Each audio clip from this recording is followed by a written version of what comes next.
Hello everyone! Today is May 13, 2024. So, katatapos lang ng kasal namin. Dito pa rin kami sa venue. Minalapat ko na lang din na mag-take ng video ngayon para reaction and also thank you message sa lahat ng mga nagpunta sa kasal namin. Yung preparation talaga sobrang easy. Pero sa amin naman ni Nathaniel, masaya kami kasi natapos na yung kasal. Ang pinakamahalaga naman kasi din yung kasal talaga. Although may mga lapses, may mga shortcomings kami na encounter din along the way sa simula, sa kalagitnaan. At syempre, hanggang sa matapos, meron din talagang mga shortcomings o kakulangan na encounter namin. Pero pinipili namin this time na tumingin sa mas positibong bahagi ng mga bagay-bagay. Nagpapasalamat kami sa lahat po ng mga nagpunta po sa aming kasal.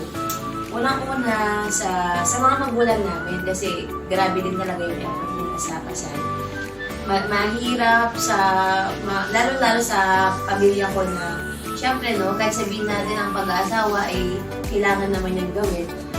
Medyo nararamdaman ko yung happiness and loneliness at the same time na aalis muna ako sa bahay, napupunta ako sa bahay nila Nathaniel kasi doon muna ako mag-i-stay habang nandyan siya. Pero, ayun nga, bigyan ko lang muna din yung sarili ko na i-proseso lahat ng mga emosyon. Kasi ngayon medyo pa tayo sa over the clouds pa tayo kasi dami-dami natin pinoproseso na emosyon pa ngayon. Pero, unti-unti, makakapag-adjust din ako sa buhay may asawa. Kasi ngayon talaga, meron na akong asawa, hindi ka na single, may asawa ka na. So, meron din mag-iiba talaga sa lifestyle.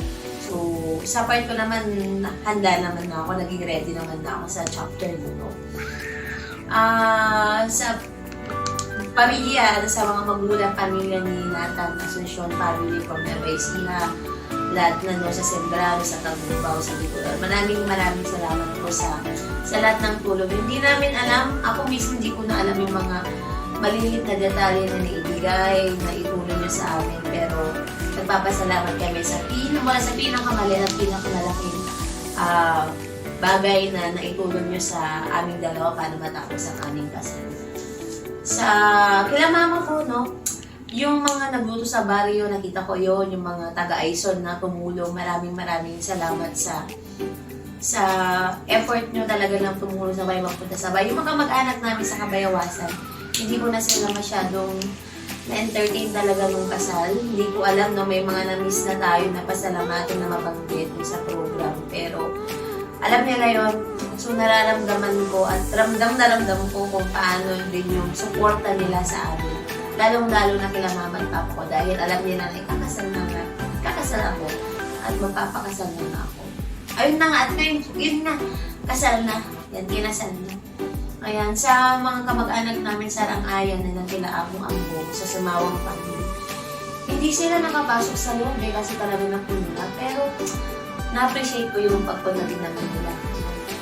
Nakakain naman din almost lahat ng tao sa labas. Sa mga kaibigan sa PCNBH Place, sa buong PCNBH, maraming salamat. Sa Sumawang family, maraming salamat din sa pagpunta po ninyo. Yung iba, hindi sila nakapasok talaga sa loob, pero sobrang ko na-appreciate yung effort nila na binahin nyo. Sa mga kaibigan ko doon sa salon sa Tanit ko sila ako nagpapariban. Hindi ko na rin sila naasikaso, pero nagpunta pa rin talaga sila. Oo, nandun sila. Punta sila. Kaya kilala din natin yan kasi doon kami nagpa-pedicure sa manicure. At close ko din talaga yung mga tao. Sino ka ba? Yung mga kamag-anak sa akin ngayon, syempre. Grabe yung effort nila. Yun nga, napaka-swerte namin. Kasi umuwi sa ako, tapos nagkataon umuwi si Nathaniel. At nakasaksahan pa nila yung wedding namin. Although yung foods talaga, secondary na lang yun eh. Pero yung part na nakapunta sila sa kasal, nakita kami lahat. Ang laking bagay na rin. Siguro, special mention na siguro sa kapatid ko, si RJ. Ayan, kasi di talaga lahat na picturean na. walang masyadong mga nakuhanin ng pictures talaga. Kasi sobrang bilis ng transition ng mga pangyayari. Pero yun naman, may mga bagay na hindi naman siya napipicture ng lahat. Pero sa isip mo naman siya, sa puso mo, ano naman yun, mag-i-stay lang siya yun. Hindi siya makakalimutan. Ano pa ba? Ano pa ba yung mga ano natin? Nakikita namin ngayon yung mga regalo. Overwhelming naman po yung mga regalo na natanggap natin. Cash and material gifts. Ayan, so sabi ko nga kay Nathaniel ngayon, mag-take tayo ng video para kahit pa ba, meron naman akong remembrance for the day. Kasi di ba sila naman na kayo na nagsasalita ako dito sa vlog. So, at mas gusto kong i-express yung sarili ko na lang at i-take yung video. At panoorin nyo na lang sa YouTube. Kasi, as you all know, kahit pa ba, medyo low-key lang din kami na tao. Pero sa YouTube, nandun din talaga almost lahat ng mga videos namin.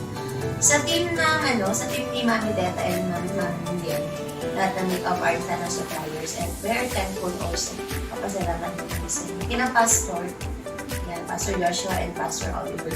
May mga lapses kami pagdating sa time, pero maraming salamat pa rin sa pagpunta. No? Kasi si Pastor Asha sa kasal talaga na nag-stay naman din lahat sila. Ngayon, babalik ulit agad ako sa trabaho. Alam na ni Nathaniel to, napag-usapan na natin. So, alam niya to, thankful naman ako sa kanya na itindihan din. Alam naman niya talaga, wala namang problema sa kanya kasi sa part niya, nakita naman na din niya. No, alam naman niya din na kilala naman niya yung personality. Pero, kaya napag-usapan na babalik ng trabaho. Sa part ko lang, medyo lang talaga ako niyan. Ano kaya ang vibe ko naman pagbalik ko ng school. Medyo lang ako, syempre, normal naman. Nadagdagan tayo. Ganon, may asawa na tayo. Mag-iiba ng konti, pero masaya kasi at least, diba, itong part na ito ng buhay namin, na-settle na. And, ayun na, makakapagsimula na kami ng buhay namin together. Ayan. Sa mga estudyante, ayan, medyo, sabi ko nga sa kanila kung kami kanina, medyo nasasada ko ng konti kasi 2 weeks na lang actually. And then, madami mga concerns pa na kailangan intindihin sa mga bata. Sige, habulin ko sila, yung SSD. Ayan, alam nyo natin ito. Ano pa ba?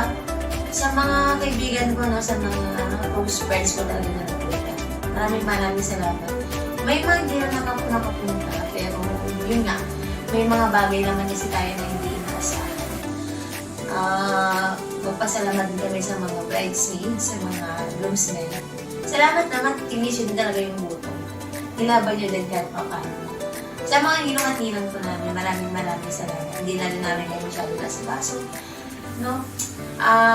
Sa pamilya ko, lalong-lalong kay Uncle Nestor and Apong Esther, maraming salamat sa support at Auntie Glory. Alam ko na dyan din naman sila lagi nakasupport sa amin.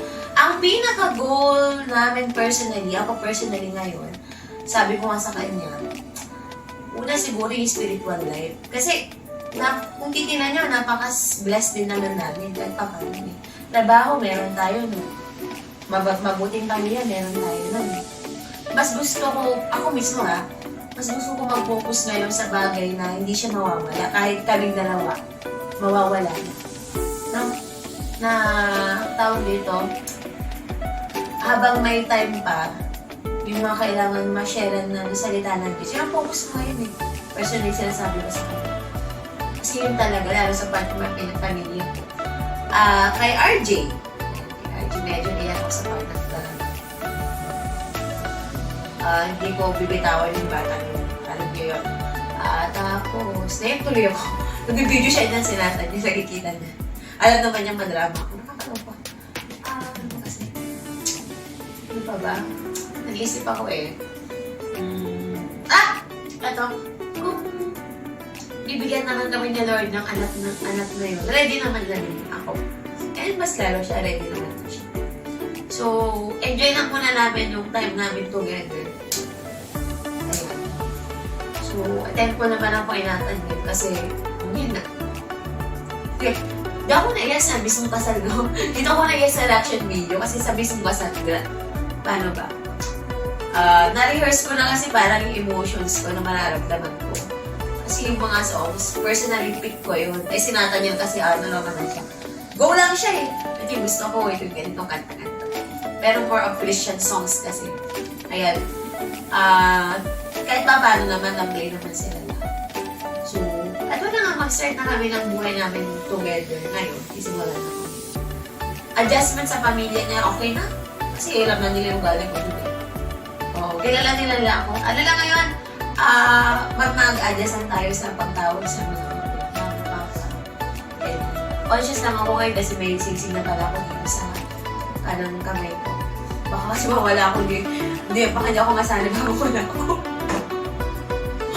Hindi, pero medyo mahal daw to. Mahal din to. Wala naman sa presyo, pero napaka-symbolic lang meaning na ito. Ayan, so, yun. Magsisimula kami ng buhay namin ngayon ng mag-asawa.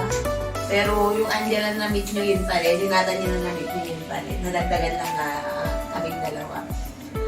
Kung meron man akong hindi nabanggit sa video na to, kayo na magpasensya.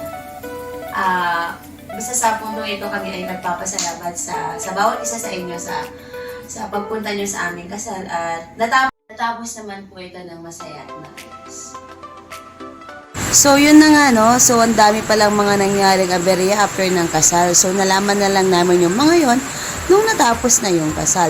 So, since wala naman na kaming magagawa sa mga yon, so, lesson learned na lang sa amin.